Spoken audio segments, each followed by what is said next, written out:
Hi friends, ನಮಸ್ಕಾರ. Welcome to Bhumika Bharat Kannada blogs. ಎಲ್ಲರೂ ಹೇಗಿದ್ದೀರಾ? ಚೆನ್ನಾಗಿದ್ದೀರಾ ಅಂದ್ಕೊಳ್ತೀನಿ. ನಾನು ಕೂಡ ತುಂಬ ಚೆನ್ನಾಗಿದ್ದೀನಿ. ನಾನಿವತ್ತು ಪಪ್ಪಾಯಿ ಹಣ್ಣಿನ ಬೆನಿಫಿಟ್ಸ್ನ ನಿಮಗೆ ಹೇಳೋಣ ಅಂತ ಬರ್ತಿದ್ದೀನಿ. ಪರಂಗಿ ಅಥವಾ ಪಪ್ಪಾಯಿ ಹಣ್ಣು ತನ್ನಲ್ಲಿ ಅತಿ ಹೆಚ್ಚು ನೈಸರ್ಗಿಕವಾದ ಸಿಹಿ ಅಂಶವನ್ನು ಒಳಗೊಂಡ ಹಣ್ಣಾಗಿದೆ. ಅಷ್ಟೇ ಪ್ರಮಾಣದ ಆರೋಗ್ಯದ ಲಾಭಗಳನ್ನು ಒಳಗೊಂಡಿರುವ ಪರಂಗಿ ಹಣ್ಣನ್ನು ಮಕ್ಕಳು, ದೊಡ್ಡವರು ಮತ್ತು ವಯಸ್ಸಾದವರು ಯಾವುದೇ ಹಿಂಜರಿಕೆ ಇಲ್ಲದೆ ಸೇವನೆ ಮಾಡಬಹುದು. ಹಾಗೆ ಪರಂಗಿ ಹಣ್ಣಿನ ಸೇವನೆಯಿಂದ ಉಂಟಾಗುವ ಆರೋಗ್ಯದ ಲಾಭಗಳು ಒಂದೆರಡಲ್ಲ. ಮಹಿಳೆಯರಿಗೂ ಕೂಡ ಪರಂಗಿ ಹಣ್ಣಿನಿಂದ ಸಾಕಷ್ಟು ಪ್ರಯೋಜನಗಳಿವೆ. ಹಲವಾರು ರೀತಿಯಲ್ಲಿ ಪರಂಗಿ ಹಣ್ಣಿನ ಉಪಯೋಗಗಳನ್ನು ನಿರೀಕ್ಷೆ ಮಾಡಬಹುದು. ಹೃದಯದ ಸಮಸ್ಯೆ, ಮುಟ್ಟಿನ ತೊಂದರೆ, ಕಣ್ಣುಗಳ ಆರೋಗ್ಯ ಹೀಗೆ ಅನೇಕ ವಿಧಗಳಲ್ಲಿ ಪರಂಗಿ ಹಣ್ಣಿನ ಪಾತ್ರ ನಿಮ್ಮ ಆರೋಗ್ಯದ ಮೇಲೆ ಒಳ್ಳೆಯ ಪ್ರಭಾವ ಬೀರುತ್ತದೆ. ಈ ಲೇಖನದಲ್ಲಿ ಪರಂಗಿ ಹಣ್ಣಿನ ಆರೋಗ್ಯ ಪ್ರಯೋಜನಗಳನ್ನು ಕುರಿತು ಪರಿಚಯ ಮಾಡಿಕೊಡಲಾಗಿದೆ. ಕೆಟ್ಟ ಕೊಲೆಸ್ಟ್ರಾಲ್ ದೇಹದಲ್ಲಿರಲು ಸಾಧ್ಯ ಇಲ್ಲ. ಈಗಿನ ಪೀಳಿಗೆಯ ಜನರಲ್ಲಿ ಕೊಲೆಸ್ಟ್ರಾಲ್ ಅಂಶ ಆ ಜನರ ಆರೋಗ್ಯಕ್ಕೆ ಒಂದು ಶಾಪ ಅಂತ ಹೇಳ್ಬಹುದು. ಯಾಕಂದರೆ ಸೇವನೆ ಮಾಡುವ ಹಲವಾರು ಆಹಾರ ಪದಾರ್ಥಗಳಲ್ಲಿ ಎಣ್ಣೆಯ ಜಿಡ್ಡಿನ ಅಂಶ ಸೇರಿರುತ್ತೆ. ಇದು ದೇಹದಲ್ಲಿ ಕೆಟ್ಟ ಕೊಲೆಸ್ಟ್ರಾಲ್ ಅಂಶನ ಹೆಚ್ಚು ಮಾಡುತ್ತೆ ಅಂತ ಹೇಳ್ಬೋದು. ಹೃದಯದ ಅಪಧಮನಿಗಳ ಭಾಗದಲ್ಲಿ ಕೊಲೆಸ್ಟ್ರಾಲ್ ಅಂಶ ಸೇರಿಕೊಂಡು ರಕ್ತ ಸಂಚಾರಕ್ಕೆ ತೊಂದರೆ ಉಂಟು ಮಾಡುತ್ತೆ.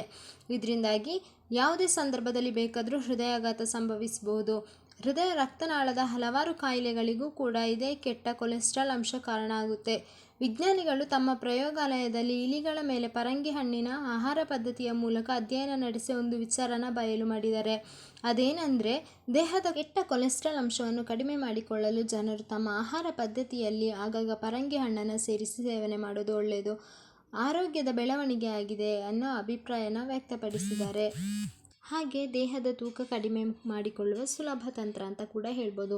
ಈಗಾಗಲೇ ಅತಿಯಾದ ಬೊಜ್ಜಿನ ಅಂಶವನ್ನು ತಮ್ಮ ದೇಹದಲ್ಲಿ ಹೊಂದಿ ಹೆಚ್ಚು ತೂಕವನ್ನು ಪಡೆದಿರುವ ಜನರು ಆರೋಗ್ಯಕರವಾದ ದೇಹದ ತೂಕದ ನಿರ್ವಹಣೆಯಲ್ಲಿ ಅನುಕೂಲವಾಗುವಂತೆ ಪರಂಗಿ ಹಣ್ಣನ್ನು ನಿಯಮಿತವಾಗಿ ಪ್ರತಿದಿನವೂ ತಿನ್ನುವ ಅಭ್ಯಾಸವನ್ನು ಮಾಡಿಕೊಳ್ಬೇಕು. ಒಂದು ಮೀಡಿಯಂ ಗಾತ್ರದ ಪರಂಗಿ ಹಣ್ಣಿನಲ್ಲಿ ಕೇವಲ 120 ಕ್ಯಾಲೋರಿಗಳು ಮಾತ್ರ ಸಿಗುತ್ತೆ ಎಂಬುದು ಆರೋಗ್ಯ ತಜ್ಞರ ಲೆಕ್ಕಾಚಾರ.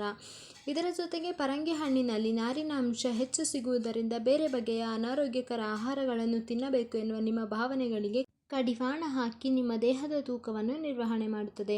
ಹಾಗಾಗಿ ದಪ್ಪ ಇರುವವರು ಸಣ್ಣ ಆಗಲು ಪರಂಗಿ ಹಣ್ಣನ್ನು ಪ್ರತಿದಿನ ಮಧ್ಯಾಹ್ನ ಊಟ ಆದ ಮೇಲೆ ಸೇವಿಸುವ ಅಭ್ಯಾಸವನ್ನು ಇಟ್ಟುಕೊಳ್ಳಿ. ಹಾಗೆ ಇದು ಮಧುಮೇಹಗಳಿಗೆ ತುಂಬ ಒಳ್ಳೆಯದು, ಅಂದರೆ ಶುಗರ್ಗೆ ತುಂಬ ಒಳ್ಳೆಯದು. ಸಾಮಾನ್ಯವಾಗಿ ನಾವೆಲ್ಲ ಗಮನಿಸಿರುವಂತೆ ಸಕ್ಕರೆ ಕಾಯಿಲೆ ಹೊಂದಿರುವ ಜನರು ಸಿಹಿ ಅಂಶವನ್ನು ಹೆಚ್ಚು ತಿನ್ನಬಾರ್ದು ಅಂತ ಹೇಳ್ತಾರೆ. ಕಾಫಿ ಅಥವಾ ಚಹಾ ಕುಡಿದ್ರೂ ಕೂಡ ಅವರು ಸಕ್ಕರೆ ಇಲ್ಲದೆ ಸೇವನೆ ಮಾಡಬೇಕು ಅಂತ ಹೇಳ್ತಾರೆ.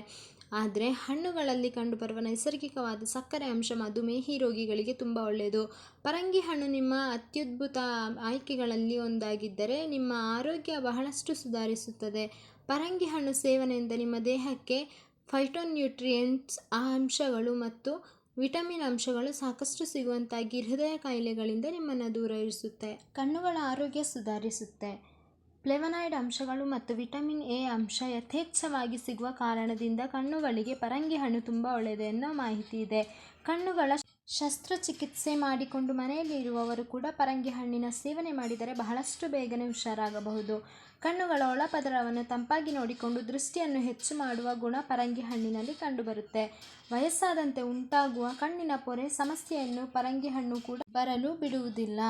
ಹಾಗೆಯೇ ಋತುಸ್ರಾವದ ನೋವಿಗೆ ಉತ್ತಮ ಪರಿಹಾರ ಅಂತ ಹೇಳ್ಬೋದು. ಇದಕ್ಕೆ ಬಹುಮುಖ್ಯ ಕಾರಣ ಎಂದರೆ ಪರಂಗಿ ಹಣ್ಣಿನಲ್ಲಿ ಕಂಡುಬರುವ ಪಪ್ಪಾಯಿನ್ ಎಂಬ ಅಂಶ. ಇದು ರಕ್ತ ಸಂಚಾರವನ್ನು ಸರಾಗವಾಗಿ ನಡೆಸುತ್ತದೆ. ಹಾಗಾಗಿ ಮಹಿಳೆಯರಿಗೆ ಮುಟ್ಟಿನ ಅವಧಿಯಲ್ಲಿ ಕಂಡುಬರುವ ನೋವು ಮತ್ತು ರಕ್ತಸ್ರಾವ ನಿಯಂತ್ರಣ ಆಗಲು ಸಹಾಯಕಾರಿಯಾಗಿರುತ್ತದೆ ಎಂದು ಹೇಳಬಹುದು. ಈಗಾಗಲೇ ಋತುಸ್ರಾವದ ಅವಧಿಯಲ್ಲಿರುವ ಮಹಿಳೆಯರು ಪರಂಗಿ ಹಣ್ಣನ್ನು ಸೇವನೆ ಮಾಡಬಹುದು ಮತ್ತು ತಮ್ಮ ಸಮಸ್ಯೆಗೆ ಪರಿಹಾರವನ್ನು ಕಂಡುಕೊಳ್ಳಬಹುದು. ಇದಿಷ್ಟು ಪರಂಗಿ ಹಣ್ಣಿನ ಬಗ್ಗೆ ನಾನು ನಿಮಗೆ ನೀಡ್ತಾ ಇರೋ ಮಾಹಿತಿ. ಈ ನನ್ನ ಪುಟ್ಟ ವಿಡಿಯೋ ನಿಮಗೆ ಇಷ್ಟ ಆಗಿದರೆ ಲೈಕ್ ಮಾಡಿ, ಶೇರ್ ಮಾಡಿ, ಕಮೆಂಟ್ ಮಾಡಿ, ಹಾಗೆ ಸಬ್ಸ್ಕ್ರೈಬ್ ಮಾಡೋದನ್ನ ಮರಿಬೇಡಿ. Thank you.